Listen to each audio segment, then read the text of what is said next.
Welcome to the Leader-Post Rider Rumblings podcast, episode 163. Taylor Shire and Darrell Davis are with you for another chat as we preview the official start to the regular season for the Saskatchewan Roughriders as they are set to play the Ottawa Redblacks on Thursday at Mosaic Stadium. Darrell, another season is upon us. Obviously, we've talked lots in the preseason about how this team's going to look, but now we finally get a chance to see them for real on Thursday.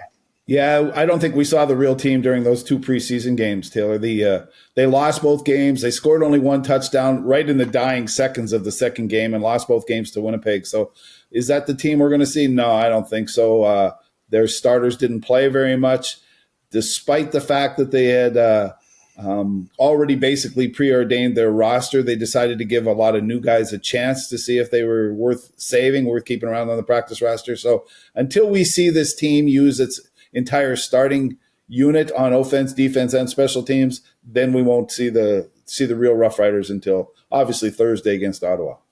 Yes, and looking back to the training camp cuts on the weekend, not a lot of surprises, but we all sort of expected that.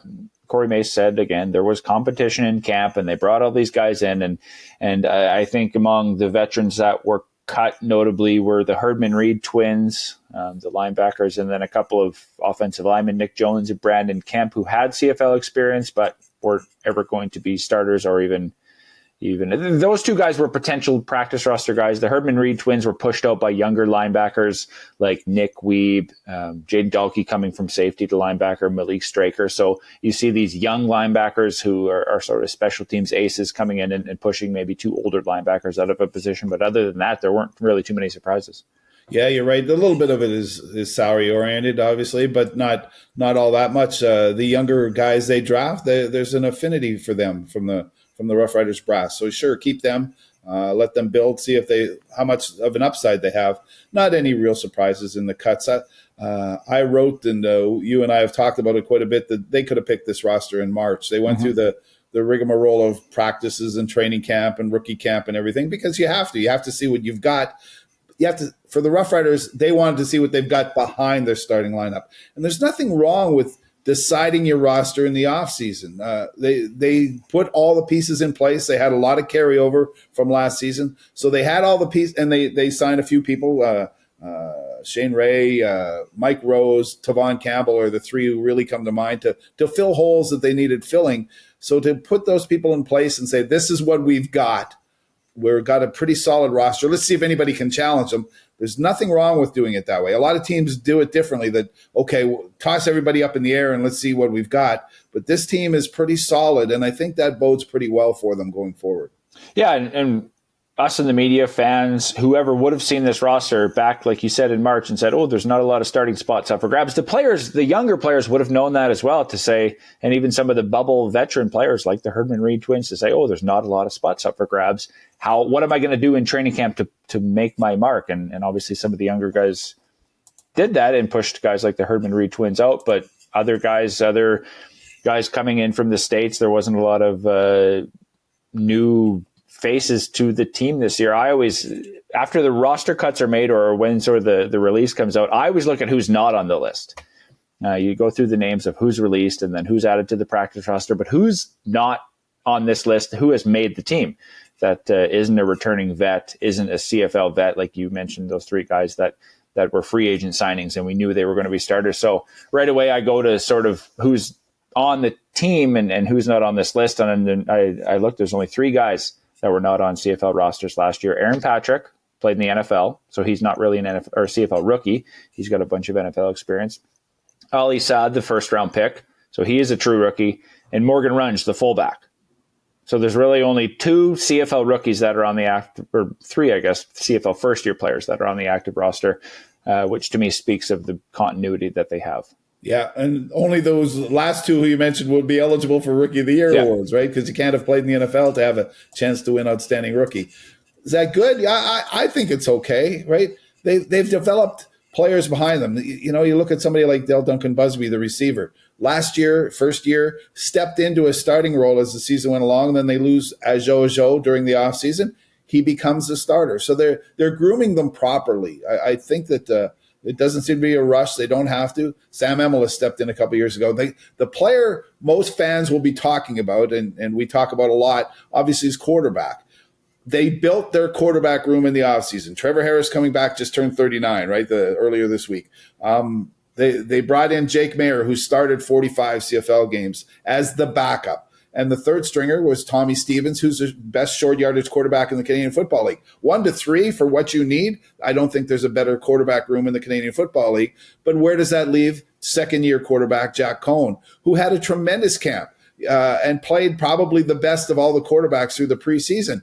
But it was already decided that he's not going to be the starter. So going from last year's roster to back up to being on the practice roster this year, could they put him there and stash him there? No, maybe not. So they're putting him on the one-game injured list, 1 game at a time, and maybe as somebody gets hurt and he moves up. But it's tough for him. And that attitude that you were talking about among the younger guys, how do I make my move? Well, for Jack Cohn, it was tough to make that move. He might have to wait a year or 2. And is he patient enough? Are the riders patient enough? It takes a while to develop a guy, but he looks to be on a really good upward swing and still might have to wait a little while before he gets a chance to play for the Roughriders. Yeah, I think that's the development pipeline of quarterbacks that we talk about. It's only his second year, and he's not going on the practice roster, so he's going to get his full salary, which will make him happier to stick around, obviously, and he might not play this year, but he's still going to develop. And then into year 3 next year, what happens with Trevor Harris, who is on a 1-year deal? Is Jake Mayer going to potentially start and be the heir apparent for Harris? Will Stevens come back and stay in short yardage? If Jack Cohn sticks around 1 more year, learns all he can this year, maybe he'll get a chance to maybe then take a step up the depth chart next year. Into year 3 is when we sort of talk about, right, when CFL quarterbacks, because he does look more comfortable this year, or did in training camp this year, than last year. Obviously throwing right into it last year, pure CFL rookie, already looks better this year. So what is another year of practice reps going to do for his development? I think that's sort of why you keep 4 quarterbacks around. So you have that developmental system where you can say, oh, Jack Cohn, in a few years you could start for this team, and you're not bouncing around the CFL trying to scrap and claw for a job somewhere and start again from the bottom where you're this unknown guy and you got to work your way up through training camp with this brand new team. So I think for Jack, smart move, and obviously they believe in him enough to not put him on the practice roster and keep him on the active and potentially healthy scratch. And we assume he's going to be the number 4 guy, and Jake Mayer's the number 2, as we've talked about. So, 4 quarterbacks on the active roster isn't necessarily common, but that's sort of why they're doing it, I guess. Mm-hmm. Well, they started it that way. If people pay real close attention to the transaction wire,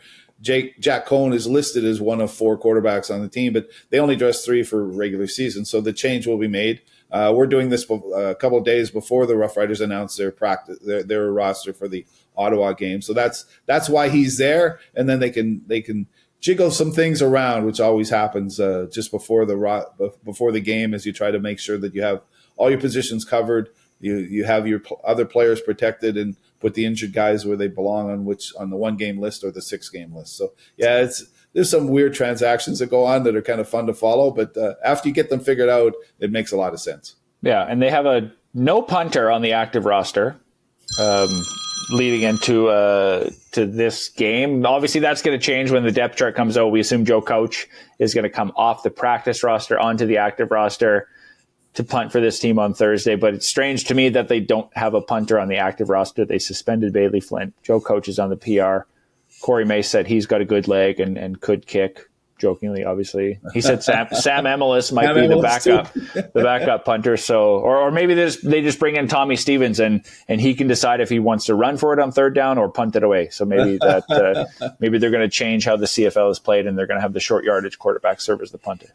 Yeah, no, it's pretty obvious when we watch the first day of practice. I got a sunburn, by the way. It's obviously early season for us too. Sitting and watching practice in the hot spot where the media sits. It was pretty warm, but watching Joe Couch as the only punter, he's on the list, officially on the practice roster, nailing punts. So, right, if he's consistent, he can really kick, and that's been the knock against him, is that he has been a little bit inconsistent. But boy, he can really nail them, and if he gets it accurate enough, he could be a really good CFL punter.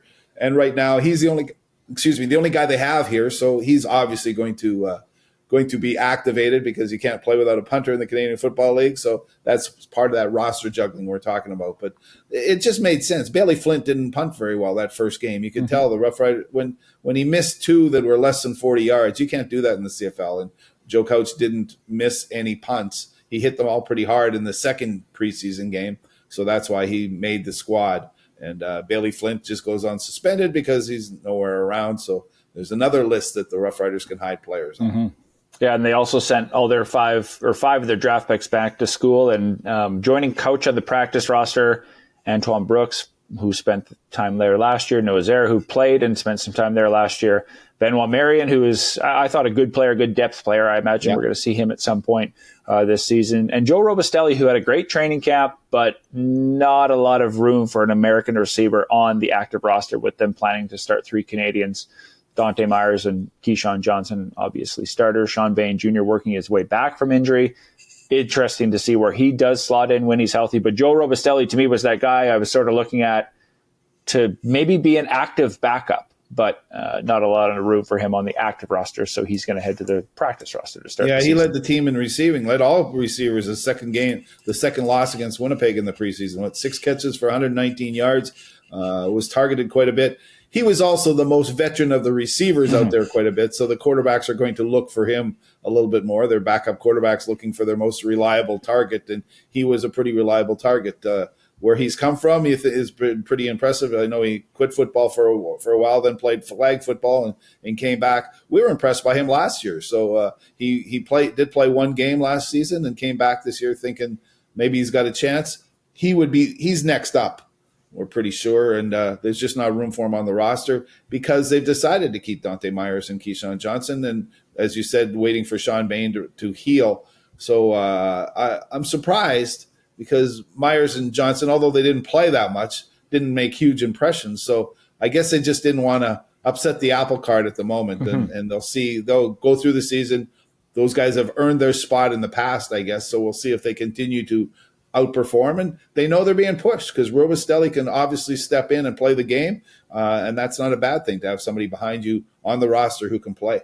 Yeah, and they weren't afraid to do that last year. I mean, Jareth Stearns came in, and then he looked okay, but he didn't really impress, and his spot was then given to somebody else. So you always have to earn your spot, especially when you're maybe a less proven player, say like a Dante Myers who has a small sample size. So if he doesn't have a couple of good games in a row, then you could see Robustelli step in 1 week, and we'll have to see what happens with Bain, obviously. But I guess other guys on the practice roster that I want to highlight: Kendi Charles, defensive lineman; Peyton Collins, offensive lineman; Eddie Heckert had the interception on Strebler in the preseason game. Deshaun Mims is making his, I guess, rookie season in the CFL after coming over from the Regina Rams and graduating there. He's going to stick around. May said he had a good camp. So he's going to be a Canadian guy sort of waiting in the wings. He's basically the 5th Canadian receiver that this team has, which is pretty, or 6th, I guess I should say. They're pretty deep there. Which is pretty deep. So I don't know if we'll see him a lot this year. And then Mario Anderson, the backup American running back, he got a lot of opportunity in the preseason. To me, didn't look great, looked okay. So has a chance to stick around. And then the other guy, I think maybe with the most buzz on the practice roster, is Dre McCray, who to me was pushing Mario Alford for the starting returner job. I don't know if his injury got hurt because he was practicing this week with the team, but he's on the practice roster. But he's a guy who we could see at some point this year, whether it's at receiver or whether it is in the return game. Yeah, that's the one I thought too. He had a pretty good preseason, McCray did, and we've wondered quite a bit about Mario Alford. What is he? He's 34. He's done a lot of good things for the Saskatchewan Roughriders over the years, but it doesn't seem to have that pizzazz anymore, or the willingness to go straight up and down the field. So that's where I thought there would be a change. And McCray, as you said, could be a backup receiver. They never seem to use Mario Alford in that position. So it's a surprise, but considering this coaching staff, the philosophy this team has, I guess it's not really a surprise that McCray is going to have to wait his turn, and we'll see how Alford does. Yeah, and they have depth at every position, including returner now, which you have that clear next man up type of player in McCray. So I think that was to me, that was the one I was really looking at to see. Okay, Mario Alford's not obviously among the cuts, but could they find a way to keep Dre McRae around? Obviously, they did, and I think that injury didn't help his cause in the last preseason game. Daniel Weeb came in and did all the punts and kicks after McRae got hurt. They obviously weren't going to put in a guy or chose not to put in a guy because they were giving him a roster spot at that point, in my opinion, as opposed to other guys who would have played through injury to try to earn a spot. I think McRae had his spot already wrapped up at the time of the injury. Yeah, he's a speedster and a return specialist. So you're right. It's once again, it's good to have somebody there in case you get an injury, but it's also good to have somebody who's proven himself, at least in the preseason, and can push those guys who are up there. Because complacency is horrible. If you're a complacent player in the CFL, there's somebody ready to take your place. And I think the Roughriders are pretty well poised when you look over their practice roster, that they have some people who maybe they did push these veterans, but at least they're kept around so they'll get another chance to keep pushing them. Mm-hmm. Well, it is week 1 of the season. We're starting a new segment on the Leader-Post called The Big Question. And Darrell, you were tasked with choosing the big question this week and figuring out the answer. So obviously, readers of the Leader-Post have probably already checked it out, but what is the big question of the week for this team? Well, it's the same. You and I talked about it. What do we get asked everywhere we go, right?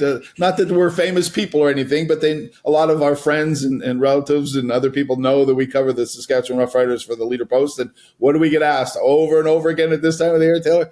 How good are the Roughriders? What are they going to be like this season? So it's a great way to start that feature, I think. How are the Roughriders going to do this season? That'll be the big question. I think they're going to be pretty good. 11-7, 12-6, something like that. The continuity and the cohesion that they talk about, I think, forebodes a pretty good season for the Saskatchewan Roughriders. And that would be my guess, that they might even win the West. They obviously have to beat Winnipeg. They didn't beat them in the preseason, but does that count? Well, not really, but it is a pretty good measuring stick. And they play Winnipeg 3 times during the regular season. So if they can get by the Bombers, even in the regular season, and get that home playoff game, then I think they're in pretty good shape. So that's my guess. Western finalists, will they win? Probably. Yeah, I would say that they're certainly worthy of being considered as a Grey Cup finalist. Mm-hmm. Yeah, on paper, again, we just went through the whole roster. On paper, this team looks good. They have a lot of returning veterans. They have a lot of CFL veterans they brought in, and only, like we said, 3 sort of first-year riders who actually made the active roster. So to me, that depth, experience, continuity, I think hungry from last year. I don't know how much that actually goes into the new season, but after losing in the West Final last year in Winnipeg, I think they are hungry, but you could say that about every team. And to me, you can make a case for every team. I think we've talked about this before, but every team in the West has a bit of intrigue and has the potential, not necessarily to finish first, but to put themselves in the playoff conversation. So I think it's going to be an interesting season. Okay, I said 11-7 or 12-6. I'm hedging a little bit. What's yours? I'm going to say 12-6. That was sort of what I predicted. I think this will be not an easy 10-win team, but I think they'll get over 10, and I think there's a couple more wins in there somewhere when you look at the schedule. Yeah, so they only lost 8 times last year, right? Yeah. And there was a skid in the middle there that they didn't win in 7 straight games. So, right, it was 7. It's only a year ago. With a tie in there too. Yeah, right. So, the way that they burrowed their way out of that was pretty impressive at the end of the year, and we're playing pretty good football. The Winnipeg Blue Bombers slapped them in the face in the Western Final, and I think that stings a little bit because they were expecting more. I don't know if it was realistic to have higher expectations last year because they were a rebuilt organization, top to bottom, basically for everything on the field. So I think that one hurts them a little bit, and they know each other better. They like each other even more. I hear a lot of talk this one, Taylor, and you have too, about the taking off the white gloves, right? Jamarcus Hardrick said, we know each other. We know the players better. We're even closer as a family. We can say things that we might not have tried to say last year.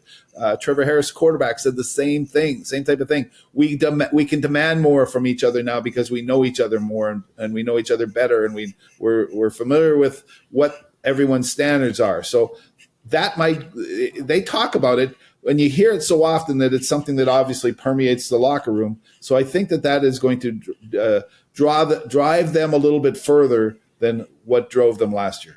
Yeah, and having the same playbook, offensive and defense, for those returning guys, I think is a big thing, and that's maybe something that's noticeable. But again, those sort of intangibles within the culture and chemistry in the locker room, where you've known the guy for now a year and a bit, and yeah, there's that connection. That sort of, there's no way to measure that, but that, I think you make a good point, will play into just how tight this team gets. We saw how tight they were in this family mentality they had last year. I think we're going to see even more of that this year. And I think this is a season where Corey Mace can kind of step back a little bit. He obviously built the culture last year, but now he said, okay, the culture has been established. It's up to the players to continue it. And Mace has said that a couple of times throughout camp, where it's the players' locker room, and he stays out of it, and he's built it. So he can take a step back and let them build it. Yeah, he's big on culture. Obviously, the good franchises have strong cultures. It's a word that's just evolved in the last decade or so, right? And most good teams that have good, strong cultures are set in by the players. It doesn't hurt that they've got a pretty solid offense, and that's still a good defense. I still think we spent most of this conversation talking about offensive players, but that defense is in pretty good shape. We talk about Mike Rose and Shane Ray being added to the squad, and Tavon Campbell, 3 newcomers to the defense, and those were holes that needed to be filled on this team. So the good, solid linebacking core, as you talked about. So I think that might carry this team, be the real strength of this football team, and it's what makes them basically a Grey Cup contender. Well, it'll be interesting to watch. The Riders, of course, kick off the season on Thursday against the Ottawa Redblacks, and we will hash it all out next week on the Rider Rumblings podcast. But until then, thanks for chatting, Darrell. You bet, Taylor. Good to see you.